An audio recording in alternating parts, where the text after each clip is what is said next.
এসো তাহলে এই পেঁয়াজ কলি দিয়ে গুগলি চচ্চড়ি আমি কিভাবে বানাই সেটা একবার দেখে নাও। প্রথমে আমি গুগলিগুলোকে বেছে ভালো করে ধুয়ে একটু নুন মাখিয়ে দিয়েছি। এবারে এই শুকনো খোলায় প্রথমে একটু নেড়ে নেব।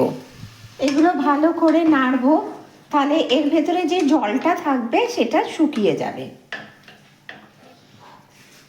দেখো আমার জলটা শুকিয়ে গেছে। এবারে এর ভেতরে আমি একটু সর্ষের তেল দিয়ে দিচ্ছি। যে পেঁয়াজটা কেটে রেখেছি সেই পেঁয়াজ কুচিটা দিলাম।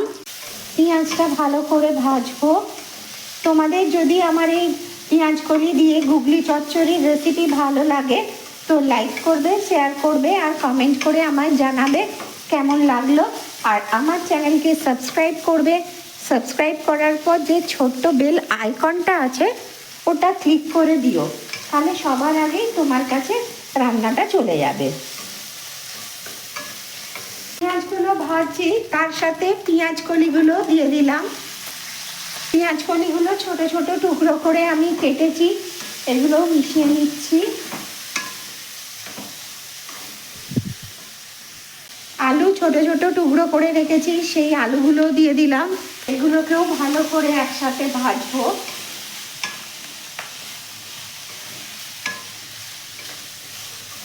টমেটোগুলো কেটে রেখেছি, সেই টমেটোগুলো দিয়ে দিলাম। টমেটোটাও এর সাথে ভালো করে মিশিয়ে নেব। একে একে সমস্ত মশলা দেব। প্রথমে একটু হলুদ গুঁড়ো দিচ্ছি, তারপরে লঙ্কা গুঁড়ো দিচ্ছি, এরপর নুন দিলাম, তার সাথে চিনি দিচ্ছি আর কাশ্মীরি লঙ্কা গুঁড়ো দিচ্ছি। এবারে এই সব মশলাগুলো একসাথে এর সাথে মিশিয়ে নেব।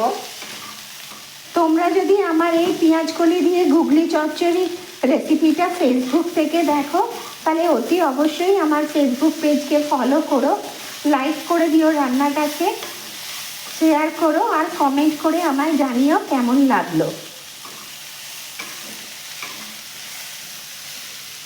এবারে এর ভেতরে আমি জল দিলাম, একটু বেশি করেই জল দেব কারণ এগুলো সব সেদ্ধ হবে।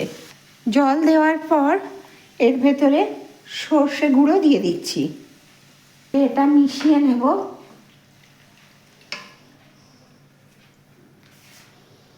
তারপর সেদ্ধ হওয়ার জন্য ঢাকা দিয়ে দিলাম। ঢাকা খুলে দেখে নেব যে আলুগুলো আমার সেদ্ধ হয়েছে কিনা।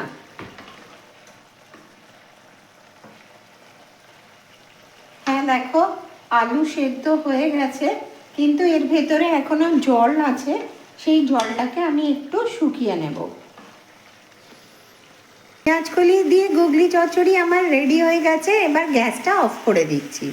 পেঁয়াজ কলি দিয়ে গুগলি চচ্চড়ি আমার রেডি। গরম গরম পরিবেশন করো ভাতের সাথে।